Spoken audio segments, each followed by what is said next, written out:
Le Premier ministre israélien Benjamin Netanyahou veut que les États-Unis fixent une ligne rouge à Téhéran.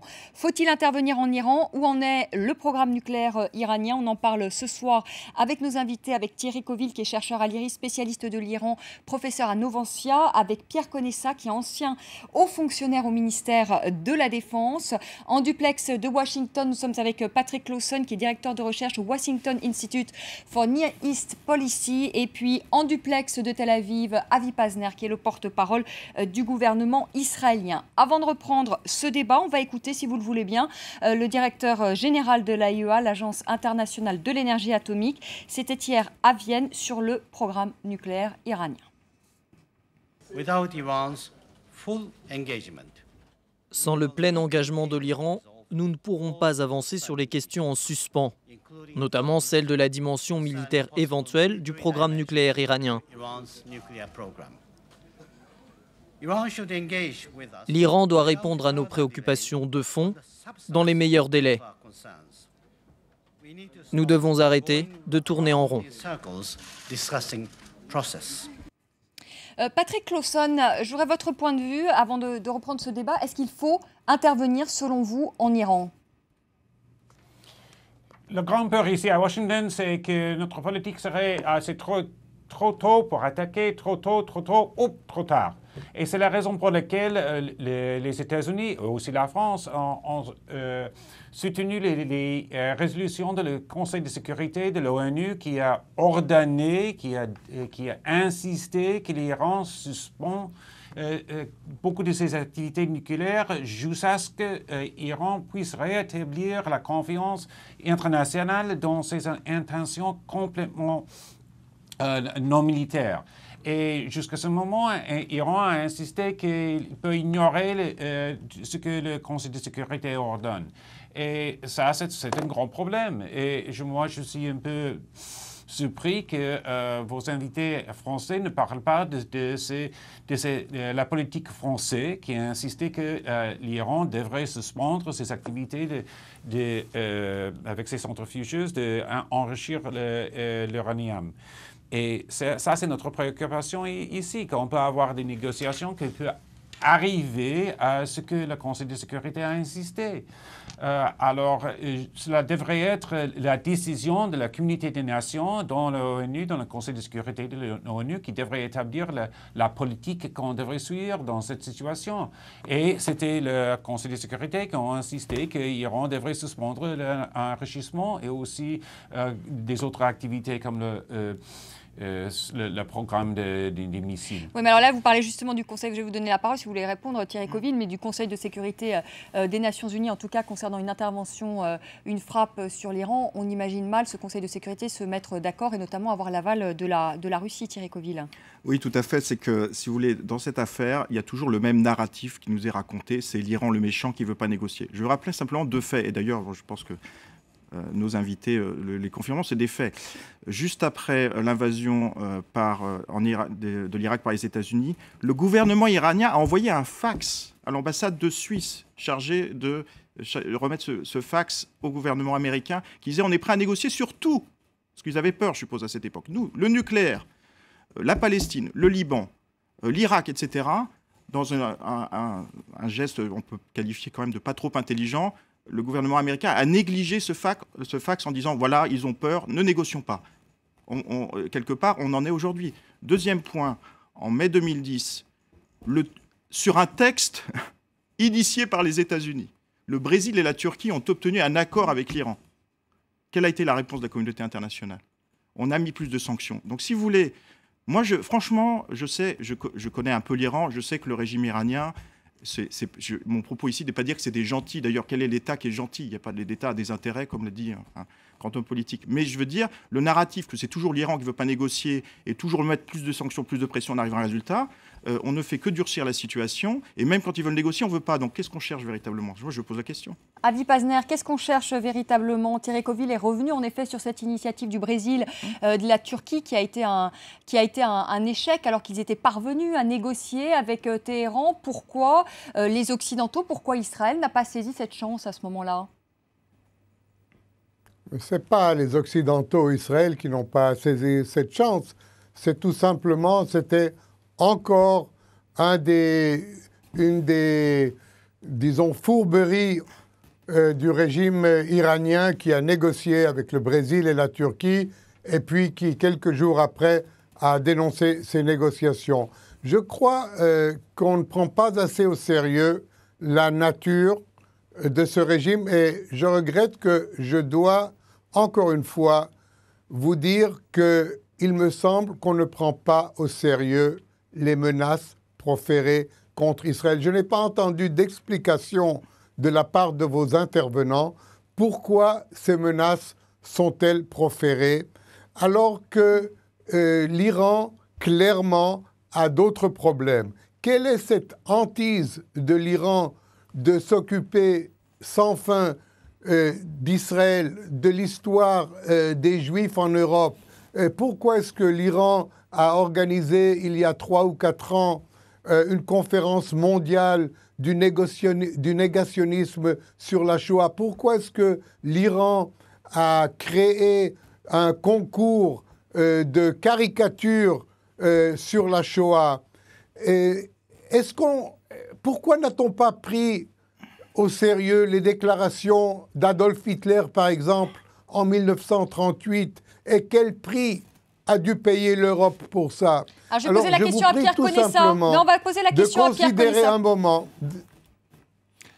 Pierre Conessa, vous voulez répondre à Avi Pazner quand même? Non, moi je crois que c'est sur le discours négationniste de l'Iran, parce qu'on dit l'Iran finalement, et c'est ce que dit Thierry Coville, vous êtes d'accord aussi avec ça, l'Iran est prêt à négocier, il faut comprendre, l'Iran veut l'arme nucléaire pour sa sécurité, etc. Mais l'Iran a quand même des discours extrêmement provocateurs, menaçants vis-à-vis d'Israël. Absolument.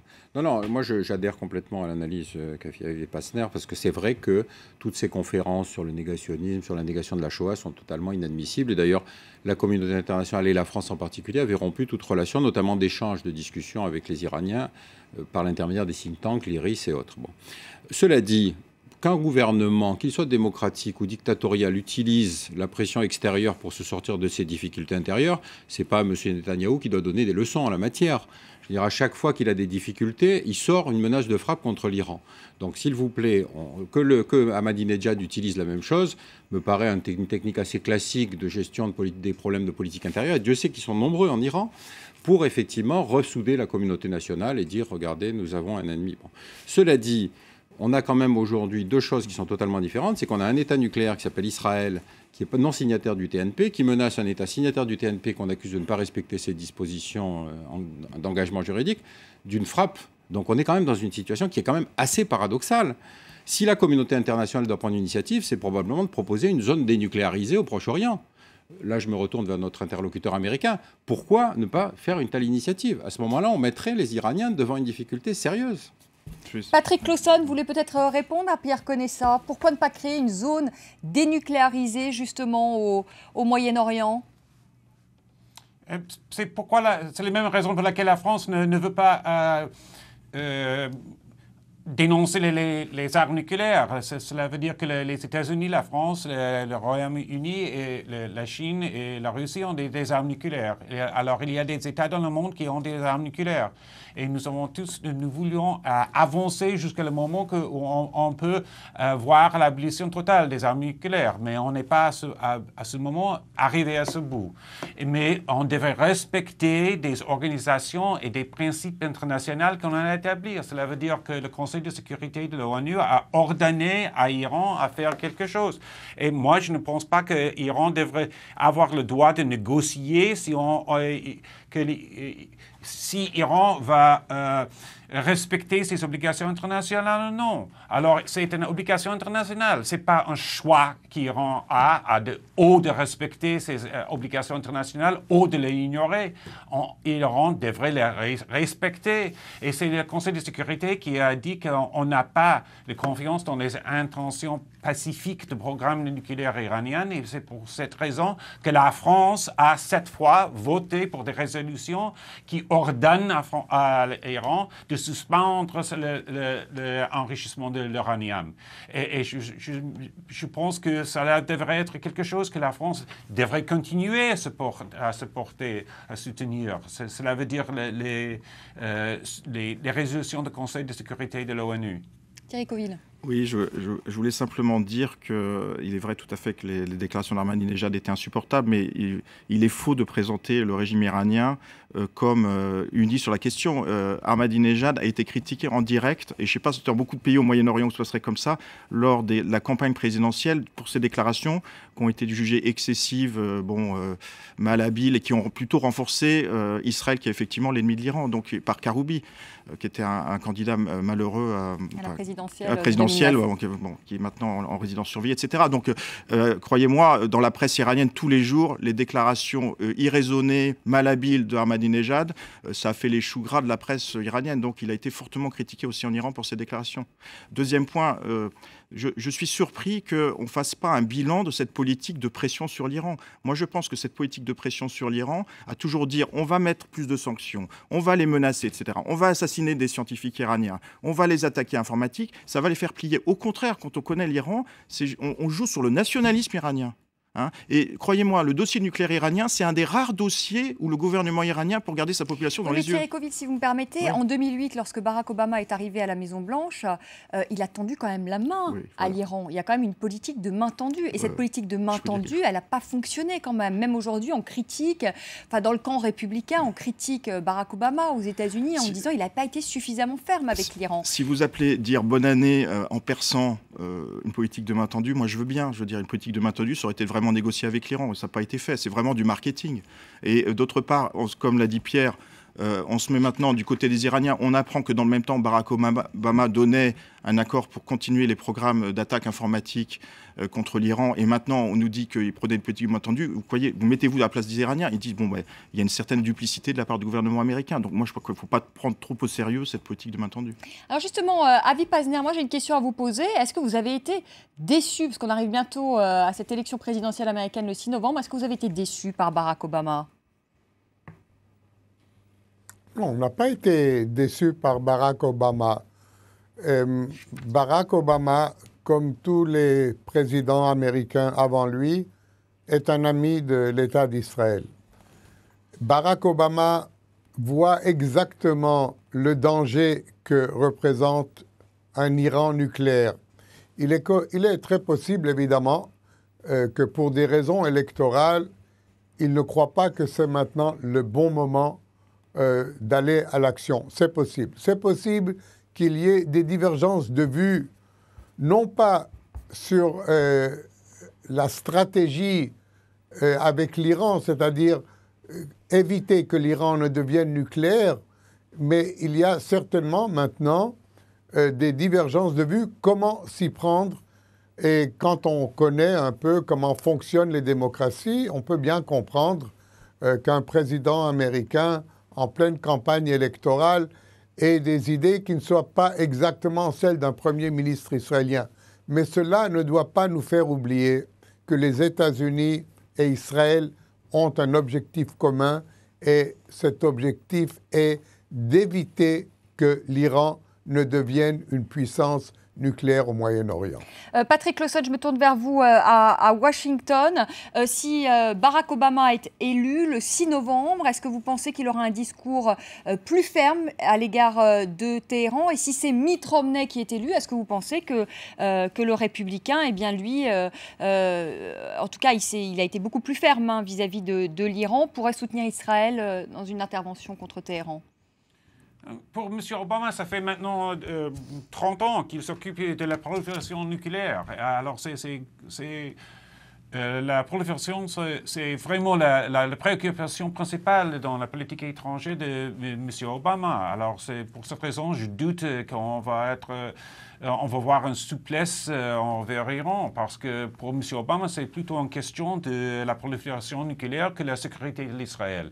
Et pour ce qu'il a insisté, c'est un danger pour la sécurité nationale des États-Unis, et ce n'est pas à cause de ces préoccupations à partir de cause de l'Israël que les États-Unis s'intéressent dans cette question de le programme nucléaire iranien. Et moi, je pense que c'est Mitt Romney, Obama serait très fort. Mitt Romney, évidemment aussi. Vous pensez que Mitt Romney va soutenir une intervention? Probablement. Probablement. Peut-être plus que Barack Obama. Pierre Conessa. Non, je pense que M. Romney, pour des raisons différentes, pour M. Romney, ce n'était pas une question de la prolifération nucléaire, c'est plutôt une question de sécurité nationale dans le sens classique.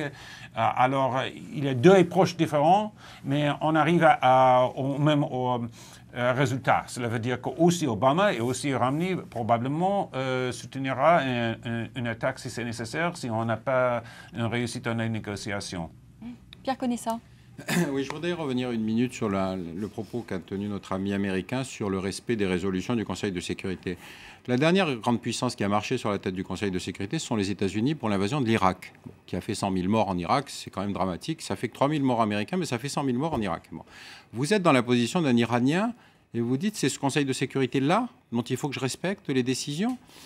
On est dans une situation extraordinaire. C'est le même pouvoir américain qui bloque toutes les résolutions de l'Assemblée générale de l'ONU sur l'évacuation des territoires occupés, les négociations de paix avec des Palestiniens et la création d'un État palestinien. Donc, s'il vous plaît, il ne faut pas faire du double standard. L'Iran est une civilisation qui a 3000 ans. On ne va pas leur expliquer que la règle actuelle, c'est celle qu'a fixée les États-Unis. Thierry Coville. En ce qui concerne la légitimité, il faut bien aussi, si vous voulez, si on veut sortir de cette crise, il faut bien comprendre les attentes de l'autre et de chaque camp. Hein. Israël, les États-Unis, l'Occident et l'Iran. L'Iran, ils ont été attaqués par l'Irak de Saddam Hussein, hein, qui est maintenant devenu un grand méchant pour nous, mais qui était quand même largement soutenu par les pays occidentaux et les États-Unis en 81, qui a utilisé les armes chimiques. Qu'est-ce qu'a dit le Conseil de sécurité? Nada, rien du tout.